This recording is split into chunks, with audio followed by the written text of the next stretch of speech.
자, 보험친구닷컴. 요즘 건강보험공단에서 미등재된 신의료기술로 내가 치료를 받게 됐는데 내 실손보험에서 보장이 가능할까? 건강검진, 성형, 출산 관련 질환 등 이런 것들이 내 보험에서 가능할까? 보험이 궁금하신 분들이 많으실 겁니다.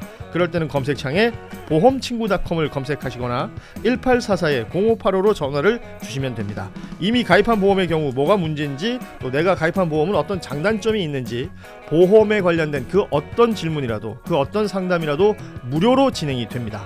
암보험, 종신보험, 실손보험, 또 화재보험, 배상책임보험, 운전자보험 등 모든 상품이 상담 가능합니다. 검색창에서 보험친구닷컴 혹은 화면에 보이는 QR코드로 접속하실 수도 있고요. 전화 1844-0585 어디든 연락 주시면 보험 관련된 친절한 상담 무료로 받아보실 수 있는 보험친구닷컴이었습니다. 특검 수사 상황을 좀 짧게 요만 정리하도록 하겠습니다. 이제 김건희 씨 관련해서 명품가방 소수 사건 관련해서 서울중앙지검이 당시에 아시다시피 그 출장 조사, 콜검 조사 이런 얘기를 들었던 순간들이 있었는데, 이때 미리 검찰 측에서 예비 조서를 작성한 걸 특검이 확보했는데, 이게 실제로 김건희 씨가 했던 진술하고 80% 이상 일치한다.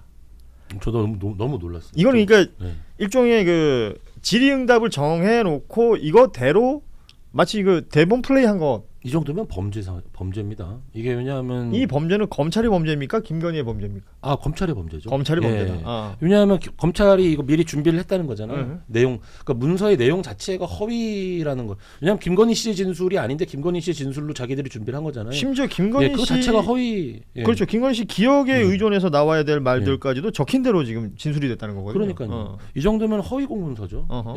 이런 저는 깜짝 놀랐습니다. 이 보도를 보고 이 당사자들은 지금 수사 대상이 되는 거예요. 그래서 이해할 수 없었고요. 하여튼 7년형 너 나온 거는 아쉽지만 어쩔 수 없는 부분이고, 그 형 자체가 형 자체가 이제 5년까지가 원래 형벌인데 다른 거랑 경합돼가지고 가장 높은 형벌이 나온. 그렇죠. 특검에서 구형을 7년 6개월 했었고, 네네. 그게 최고 구형한 거예요.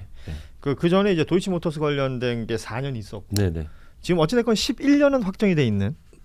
네. 대법원까지 또 가야 되는 거지만 물론 항소가 진행되고 있지만요. 그런 상황입니다. 그러니까 김건희 씨 관련된 거는 김건희 씨의 죄 여부도 여부지만, 이게 수사를 봐줬다거나 미루었다거나 다른 형태로 진행이 되었던 검찰의 내용도 동시에 봐야 되는 그 상황인 거죠. 지금 이 진술 조서하고 검찰이 쓴 거하고 많이 비슷하다. 80%. 이거는 옛날에 코미디언 중에 어떤 분은 이 얼굴에 반반을 다르게 분장하면서 한쪽은 여자 분장, 남자 분장해서 막 노래를 혼자 부르는데 노래하고 이렇게 아니 검사가 변호사 노릇한 거잖아. 그렇죠. 이건 로펌이죠. 1인 2역을 맡은 거고, 이렇게까지 타락할 수 있는 거. 왜냐하면 그래도 우리나라 검찰이 역대적으로 계속 논란이 있었지만 김영삼, 김대중 정부, 이명박 정부 대통령 가족이 구속됐습니다. 네. 노무현 정부 때는 대통령 측근이 구속됐어요. 그렇죠. 이건 뭐예요?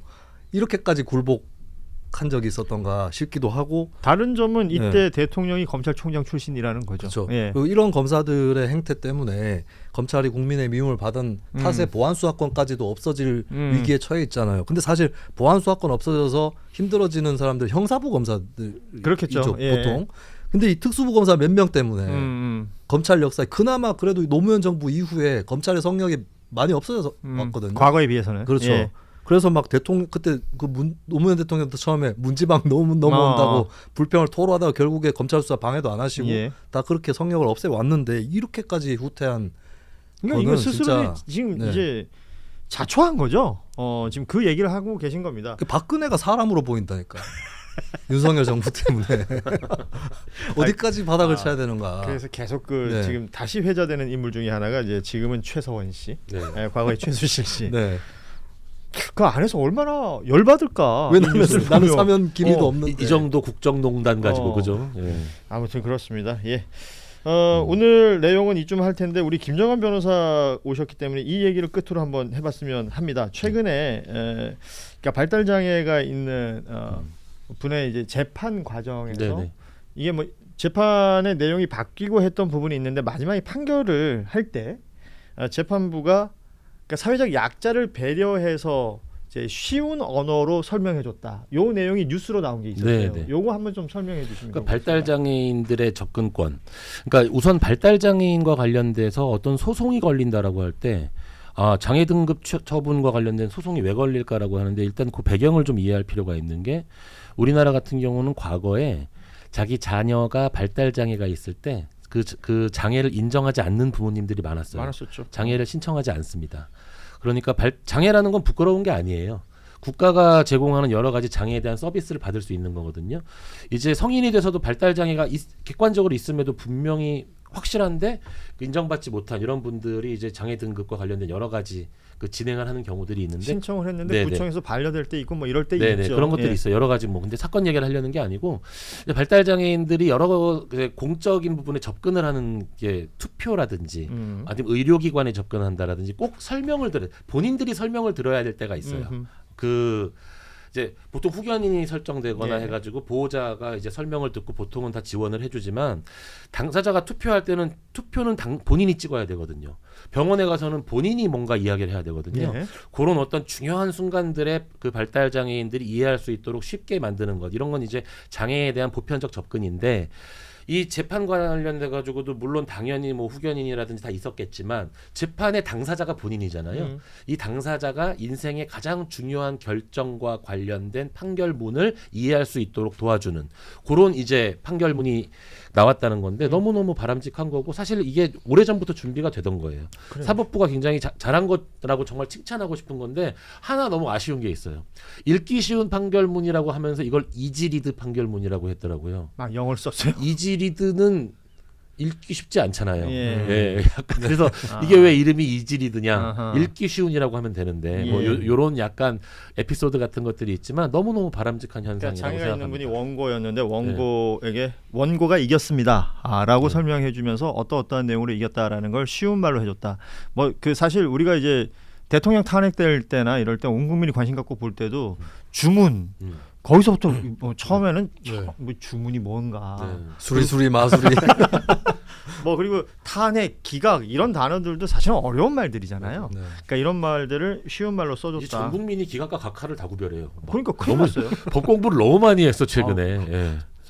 헌법재판소와 대법원이 다르다는 사실을 예. 온 국민들이 알고 있는 그러니까요. 겁니다. 이거 예. 뭐 대학 수업에서 제가 하던 건데 예. 이제 국민들이 다 알아버려요. 자 이런 내용들까지 오늘 정리하도록 하겠습니다. 하나만 제가 그 배제고등학교 이야기 꼭 하나 30초만. 배제고등학교. 네. 예. 오늘 징계 결과가 나온다 그랬는데 저는 이게 굉장히 중요한 아주 큰 그 처벌이 있어야 된다고 생각을 합니다. 그러니까 제가 쉽게 설명을 드리면은요. 만약에 그 확장 표현을 할게요. 사고가 났으니까 만약에 광주에서 전학 온 학생이 한 명 있는데 어떤 다른 학생이 그 학생 앞에서 지금 그 배제고등학교 야구부 학생들이 불렀다는 율동과 노래를 불렀다고 해보세요. 네. 개인 대 개인으로 그 학폭이에요. 어허. 그 괴롭힘이거든요. 그 학교 폭력에 바로 포섭됩니다. 지금 집단 학폭을 저지른 거랑 같은 거예요. 야구장이 예, 뿐이고 예. 거기에다가 운동 경기와 응원이라는 형식으로 이게 공적인 공간에서 부각된 것이기 때문에 저는 굉장히 참담했고 이 일이 어떻게 처리되고 향후 그리고 그 학생들에 대해 어떤 역사 교육, 대한민국이 그런 역사 교육과 관련된 어떤 구체적인 감정을 그렇게 학생들에게 전달할 것인가를 다시 세우지 않으면 이거는 굉장히 어떤 정말 병 걸린 환자의 어떤 증상이 확 튀어나온 전 그런 현상이라고 생각하거든요. 이 배제고등학교 문제 아주 철저하게 우리가 그 끝까지 지켜봐야 된다고 저는 생각합니다. 사실 말 나온 김에 좀 얘기를 해보자면 배제고등학교 야구 선수들이 벌인 일이지만 그 야구장에는 그들에게 제대로 된 교육을 해야 할 그러니까요. 야구부의 지도자들도 있었고 네. 그리고 심판들도 있었어요. 광주 일곱 쪽에서 항의를 하기 전까지는 이게 뭐 영상을 보신 분들은 다 알겠지만 정말 큰 소리로 이게 청룡기라고는 하지만 과거처럼 막 관중석에 사람들이 많지는 않더란 말이죠. 그러니까 쩌렁쩌렁 울려서 다 들렸어요. 그런데 어느 누구도 문제 제기를 하지 않았다 당시에. 그러니까요. 광주 일고에서 항의하기 전까지 이 일이 벌어지는 이 장면이 그냥 단순히 넘길 일은 분명히 아니란 말이죠. 이거 우리 사회 그 병폐가 확 드러난 거예요. 그냥. 김선희 평론가는 이거 어떻게 좀 정리가 돼야 된다고 보세요? 그 일단 이 드러난 거에 대해서는 아까 말씀하셨던 여러 징계라든지 응징이 있어야 될 텐데 근데 그것도 그거지만 왜 이렇게까지 됐는지가 예. 좀 좀 절망적이라고 해야 되나? 네. 그러니까 일배 현상이 있었잖아요. 그리고 한동안은 좀 덜해지는 것 같다가 또 이런 식으로 발현이 되는 거. 그런데 저는 또 한편 생각이 드는 게 이게 이럴 때마다 뭐 역사 교육을 강화해야 된다 뭐 이런 얘기를 하는데 이게 교육만으로는 잘 여기서 얘기하는 교육은 딱 앉혀놓고 그렇죠. 학교 가르쳐주고 교육, 이게 잘 안 되는 게 이게 또 젊었을 때 어렸을 때 약간 그런 게 있어요. 공식적으로 가르쳐주는 거 말고 세고 싶은 맞아요. 거. 예. 네, 그런 욕망이라든가 그런 걸 또 네. 노리는 게 일배이기도 맞아요. 하죠. 그리고 이런 것도 있어요. 예를 들면 광화문 집회 어떤 고등학생이 올라온 걸 제가 지나가다 봤는데 뭘로 시작하냐면 우리 학교 도서관에 조국책이 있다. 말이 되냐. 아하. 근데 제가 그래서 지나가다 조국 싫다고 세국기 부대 되냐.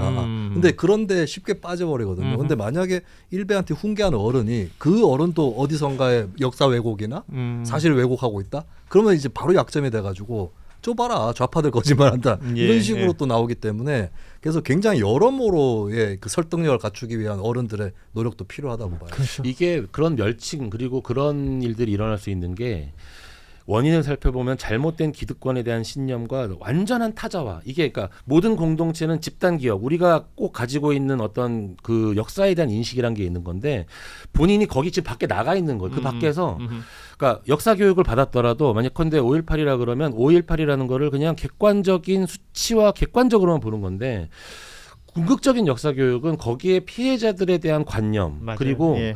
그 우리가 왜 역사와 관련된 것들을 인식할 때 그 뿌듯한 감동을 느끼고 이런 것에 대해서 좀 구체적인 교육이 들어가야 되는 거라고 생각하거든요. 그렇죠. 4.3이 네. 뭐냐, 5.18이 뭐냐, 네. 1980년 5월 18일에 있었던 일이다 이게 아니라 네. 그게 의미하는 것이 무엇이고 그 안에 무엇이 담겼는지. 네. 예. 아니 그 공룡 멸종된 거 안 슬프잖아요. 우리가 그 집단 기억에 밖에 있는 객관적 사실이기 때문에 공룡은 멸종했나 봐거든요. 이런 식으로 교육을 시키면 공룡이 멸종된 객관적 사실 공부시키는 게 역사 교육이 아니에요. 그 당시에 피해자들이 얼마나 처절한 그런 그 정말 아픔이 있었는지에 대한 그런 걸 공감할 수 있는 교육, 공감 교육이거든요. 예. 그 집단 기억에 대한 되새김, 저는 그렇게 이루어져야 된다고 생각하는 거예요. 이 이야기는 저희가 네. 뉴스다이브에서 따로 시간을 내서라도 한 번 더 깊이 있게 좀 다뤄볼 만한 내용이다라는 생각이 들고 오늘 지금 말씀해 주셨지만 이제 배등고등학교에 대한 징계가 나오죠. 징계가 이제 나온다고 합니다. 아직까지는 지금 보도 나온 게 없는데 나오게 되면 저희가 또 내일 한번 정리해서 이야기 나누도록 하겠습니다. 오늘 김수민 평론가가 저희 뉴스다이브에 이제 첫걸음을 해주셨기 때문에 거래 텄으니까 이제 계속 연락드릴게요. 오늘 불편했어요? 아닙니다. 불편한 거 없었어요. 다음에 불편하게 해드릴게요. 기대하고 있겠습니다. 김정환 변호사, 김수민 평론가였습니다. 두 분과는 여기서 인사 나누겠습니다. 고맙습니다. 감사합니다. 예. 자, 보험친구.com 요즘 건강보험공단에서 미등재된 신의료기술로 내가 치료를 받게 됐는데 내 실손보험에서 보장이 가능할까? 건강검진, 성형, 출산 관련 질환 등 이런 것들이 내 보험에서 가능할까? 보험이 궁금하신 분들이 많으실 겁니다.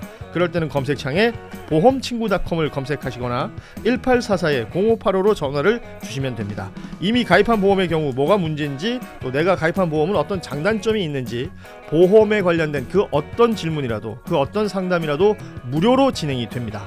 암보험, 종신보험, 실손보험, 또 화재보험, 배상책임보험, 운전자보험 등 모든 상품이 상담 가능합니다. 검색창에서 보험친구.com 혹은 화면에 보이는 QR코드로 접속하실 수도 있고요. 전화 1844-0585 어디든 연락 주시면 보험 관련된 친절한 상담 무료로 받아보실 수 있는 보험친구.com이었습니다.